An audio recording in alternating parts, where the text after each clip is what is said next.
Season 9 Horror မင်္ဂလာပါရှင်ဒီနေ့ဖတ်ပြမယ့်ဇာတ်လမ်းလေးကတော့ထီကနန်းတောင်းရင်စကားမမစီနဲ့ကိုတိုးနဲ့မအင်းတို့လင်မယားနှစ်ယောက်ဟာရန်ကုန်မြို့ရဲ့တိုးဝိကြက်ညက်နေတဲ့ရက်ကွက်တစ်ခုကဈေးသက်သာတဲ့အိမ်ငန်းလေးမှာငှားပြီးနေထိုင်ကြတဲ့တက်လက်ပိုင်းဇနီးမောင်နှံနှစ်ယောက်ပါသူတို့နှစ်ယောက်စလုံးကတွန်းလဲနဲ့တတိလက်ရောက်တဲ့အလုပ်ကိုလုပ်ကင်ကြပြီးဝင်ငွေထွက်ငွေကမမျှတဲ့အတွက်လေပင်ထီမြုပ်နေတဲ့အကျွေးတွေနဲ့ဘဝကိုစ조사ရုန်းကန်နေရသူတွေပေါ့တရက်မှာတော့လင်မယားနှစ်ယောက်တတိလဲတွန်းပြီးရောင်းရတဲ့တခါမှမရောက်ဘူးတဲ့လမ်းကြားတစ်ခုတွေကိုရောက်သွားမိတယ်အဲ့ဒီလမ်းကြားကပုံမှန်တဲ့ထူးဆန်းစွာတိတ်ဆိတ်လွန်းတာကြောင့်ဒီနေရာမှာရက်ရောက်ရင်အချိန်ကုန်တာပဲဖတ်တင်မယ်လို့တွေးမိကြတယ်ဒါပေမဲ့လမ်းကြားအဆုံးကလမ်းထိပ်စီကိုလှမ်းကြည့်လိုက်တော့ညောင်မင်းကြီးတပင်ရဲ့အနီးအနားမှာကားတွေအများကြီးရပ်ထားတာကိုလှမ်းမြင်လိုက်ရတယ်။အဲ့ဒီညောင်မင်းကြီးအောက်မှာတော့နတ်ကုန်းငယ်လေးတစ်ခုရှိနေပါတယ်။နှစ်ယောက်သားတတိလဲကိုညောင်မင်းကြီးရဲ့ရိတ်စီကိုတွန်းလာခဲ့ကြတယ်။ညောင်မင်းကြီးရဲ့ပင်စီမှာသုံးအောင်ချဲပိတ်စတွေနဲ့ရစ်ပတ်ထားတယ်။ဘေးပတ်လဲကိုတစ်ကိုင်းတွေကဖြာထွက်နေပြီးအရွက်တွေအုပ်ဆိုင်နေတဲ့ညောင်မင်းကြီးကအရေးအာဝါဒကောင်းလာပါတယ်။တစ်ခေါက်တွေပေါ်မှာလဲတနခါးတွေပေါင်နာမုံတွေခွေးနေအောင်ပုတ်တက်ထားတာမြေုံနဲ့တွင်ဒါဟာလူတွေထီဆူတောင်းကန်ဆန်းမဲနိုင်တဲ့နေရာမှတိတာစေပါတယ်။ညောင်မင်းချေမှာတော့တက်သားနှစ်ကွန်းလေးတစ်ခုရှိပြီးညောင်မင်းဆောင်တဲ့သမီးငွေတော်သားဆိုတဲ့တပည့်စာတန်းလေးချိတ်ထားတယ်။နှစ်ကွန်းပတ်လည်းမှာတော့ရော့ဝဲတွေလူဝဲပစ္စည်းတွေနဲ့တစ်ကိုင်းတွေမှာချိတ်ဆွဲထားတဲ့ရိုးရာဝတ်စုံတွေအပြည့်ပါပဲ။တေချာကြည့်လိုက်ရင်ရိုးရာဝတ်စုံဝတ်ဆင်ထားတဲ့မျိုးသမီးရုပ်ထုတစ်ခုကိုအလဲမှာတွေ့ရပြီးဘေးပင်ညာမှာတော့ကားကျင်တဲ့ရုပ်ထုငယ်နှစ်ခုရှိနေတယ်။ဒီနေရာရဲ့လေထုကထူးဆန်းစွာအေးစိတ်နေပြီးပတ်ဝန်းကျင်တစ်ခုလုံးမှာပူလောင်အိုက်ဆက်နေတဲ့အချိန်မှာတောင်ဒီနေရာကလေတဖြူးဖြူးနဲ့တိုက်ခတ်နေခဲ့တယ်။ဒီနေ့တော့ဈေးအောင်မကောင်းဘူးလို့ထင်ထားခဲ့ပေမဲ့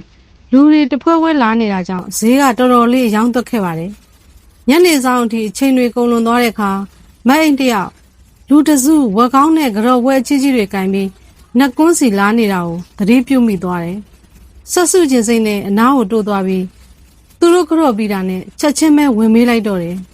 ။အဲ့ဒီလူရဲ့အဖြေစကားကြောင့်မက်ရဲ့မျက်လုံးအစုံတောက်ပသွားတော့တာပေါ့။မင်းအခုနအဲ့ဒီလူနဲ့ဘာတွေသွားပြောလိုက်တာလဲ။ तू ကမေရော့စီမှာဒိတ်ထန်ပြုတ်ပြီးချက်ပေါက်တာတိတ်ရချီရောက်သွားတာတဲ့လေကိုရဲ့။ဆူတောင်းရင်လေတကယ်ပြည့်တယ်။ထူးသဖြင့်ဒီလိုငွေကြီးလက်လာပါကိစ္စတွေပေါ့။ညီမနှစ်ယောက်လောကတိုင်ပင်မထားပဲမဲတော်ငွေတော်ရာရဲ့နတ်ကွန်းစီကိုဗျိုင်းလူလှည့်ကြည့်လိုက်ကြတယ်။မအင်းကတော့ဆုံးဖြတ်ချက်ချပြီးသားမို့နားကိုတိုးသွားကငွေတိုင်ကိုထွန်းစိတ်ကိုတင်းငြိမ်အောင်ထားပြီးထီကနန်းရဖို့ဒိတ်ထန်ဆူတောင်းပါတော့တယ်။သူမကစီထားတဲ့ကြော်ဝဲတွေကိုတစ်ချက်ဝစ်ကြည့်ရင်စကားတပွန်းနှုတ်ကထွက်လိုက်မိတယ်။တကယ်လို့သာဒီတစ်ချိန်ချက်ပေါက်လို့အကျွေးတွေအကုန်ဆက်နိုင်ရင်သမီးမဲတော့ခေါင်းလာတင်ပါမယ်။သူမရဲ့စိတ်ထဲမှာတော့ဈေးထဲကလူတွေဝယ်ပြီးလားတင်လေးရှိတဲ့ဝက်ကောင်းဘဲကောင်းတွေကိုပဲရည်ရွယ်ပြီးတွေးလိုက်တာပါဒါပေမဲ့မွေးတိုင်ကိုစိုက်လိုက်တာနဲ့တပြိုင်နက်လေအေးကြီးတစ်ချက်ဝှေ့တိုက်လာပြီးညောင်မင်းကြီးတပင်လုံးတိမ့်တိမ့်တုံသွားစေတယ်အခုနာကအထိလင်းငိမ့်နေပြီးရုတ်တရက်တိုက်လာခဲ့တာမို့မိုင်းတယောက်တကိုယ်လုံးစက်သိမ်းမွင်းညင်းနေထောင်ထသွားရတယ်မိုင်းနဲ့ကိုတိုးတို့ညောင်မင်းချင်ရင်မှာကနန်းလိုက်ရှာကြပြီလို့လက်ပတ်ပုတ်တက်နေတာလက်တွေသာပုံပုံလေးဝေဒနာမှပေါ်မလာခဲ့ဘူးအဲ့ဒီအချိန်မှာမိုင်းရဲ့မျက်လုံးကအောက်ကိုကျလာတဲ့အမွှေးတိုင်ပြာတွေကိုရောက်သွားတယ်ပြာတွေကရေပြင်ပေါ်မှာသုံးတစ်ဆိုတဲ့ကနန်းပုံစံလေးဖြစ်နေတာကြောင့်ရေမယားနဲ့ဝမ်းသာရဖြစ်သွားပြီးပစ္စည်းတွေအမြန်သိမ်းကအိမ်ပြန်ခဲ့ကြတော့တယ်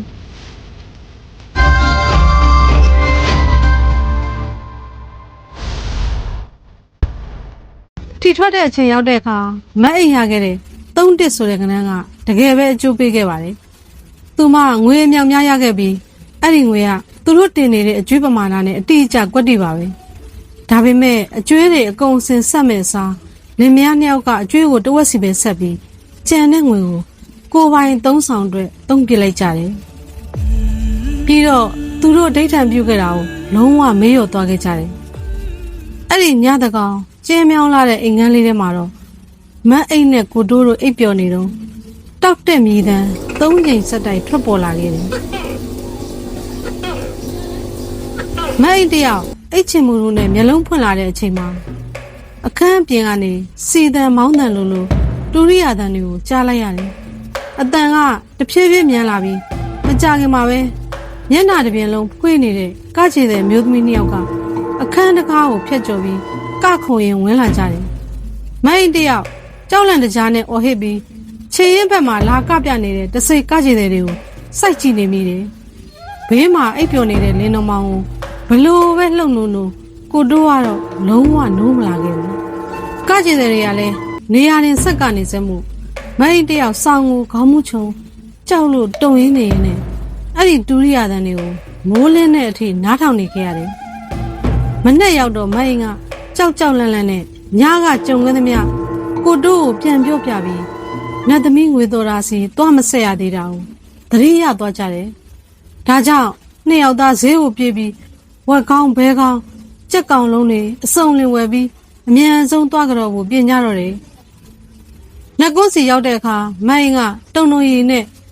ကြော်ပွဲတွေကိုအရှိမချလိုက်တယ်။လက်ကွန်းထဲကိုလှမ်းကြည့်လိုက်တော့သူမမြင်ရတဲ့ကကြည်တဲ့ရုပ်ထုတစ်ခုက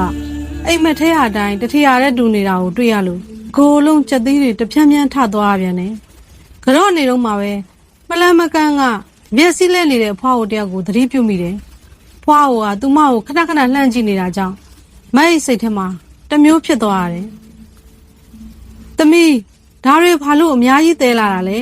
။ဖွားကလှမ်းမိတယ်။အဓိဋ္ဌာန်အောင်လို့လေဖွား။သမီးချက်ပေါက်လို့လာကြတော့တာ။မိုက်ကခတ်တူတူပဲဖြစ်ပြီးယောက်ျားဖြစ်သူကိုအမြန်ပြန်မှုခေါ်လိုက်တယ်။မဲရော့စီမှာကြော့ပြီးသွားတော့မိုင်းတယောက်စိတ်ပေါ်ပါသွားပြီးအရာပြီးဆုံးသွားပြီလို့ထင်ခဲ့တာပေါ့။ဒါပေမဲ့အဲ့ဒီညအိပ်ပျော်နေတော့မှမတ်အိမ်ကအကျွမ်းတဝင်ရှိလာတဲ့လမ်းကြားမောင်မောင်ကြီးတဲ့ကိုလမ်းလျှောက်နေပြီးတဲ့အိမ်မက်ကိုမပြန်တယ်ဘဲကိုကြည့်မှောင်တိကျနေပြီးအဝေးစီကဝါကျင့်မီးရောင်မိန်လေးကိုမြင်ရလို့ရှောက်သွားကြည့်ပြီးတော့အဲ့ဒါကညောင်မင်းဆောင်တဲ့သမီးရဲ့နတ်ကွန်းမီးဖြစ်နေတယ်တင်ထားတဲ့ကြော်ပွဲတွေပေါ်မှာလဲကိုရစိတ်တွေအပြည့်တက်နေတာမြင်လိုက်ရတယ်အဲ့ဒီအချိန်မှာပဲလေထဲကနေစီတန်မောင်းတန်တွေလွင့်ပြန်လာပြီးညောင်မင်းကြီးနောက်ကနေကကြည်တဲ့နှစ်ယောက်ကခုံရင်ထွက်လာပြီးဘေးပင်ညာမှာလာရက်ကြတယ်မတ်အိတ်တယောက်ကြောင်လွန်းလို့ခြေမခိုင်တော့ပဲအော်ချင်းနေပေမဲ့လေအတန်ကထွက်မလာခဲ့ဘူးညောင်မင်းအထက်စီကနေလှောင်ရည်တန်တဲ့ထွက်ပေါ်လာလို့မတ်အိတ်မော့ကြည့်လိုက်တဲ့အခါညောင်ကိုင်းပေါ်မှာသပင်ဖားလာချငွေရောင်ရိုးရာဝစ်စုံဝစ်ထားတဲ့မျိုးသမီးတယောက်ခြေထောက်တွဲလဲချပြီးထိုင်းနေတာကိုမြင်လိုက်ရတယ်သူမရဲ့မျက်လုံးစုံကဖြူဖွေးနေပြီးမတ်အိမ်ကိုစိုက်ကြည့်နေတယ်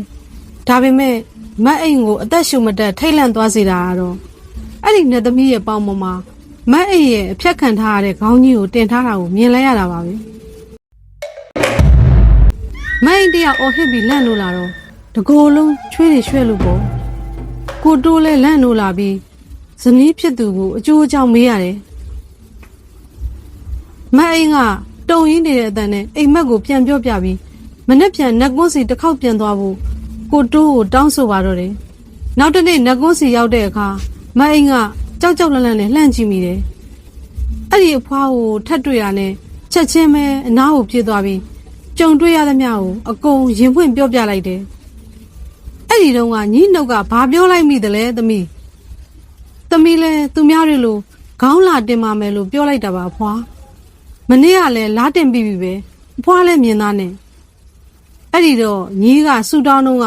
ဘာကောင်းတင်မယ်လို့အတိအကျပြောခဲ့လို့လားမအိတ်တယောက်ခဏမြစွန့်ရသွားရတယ်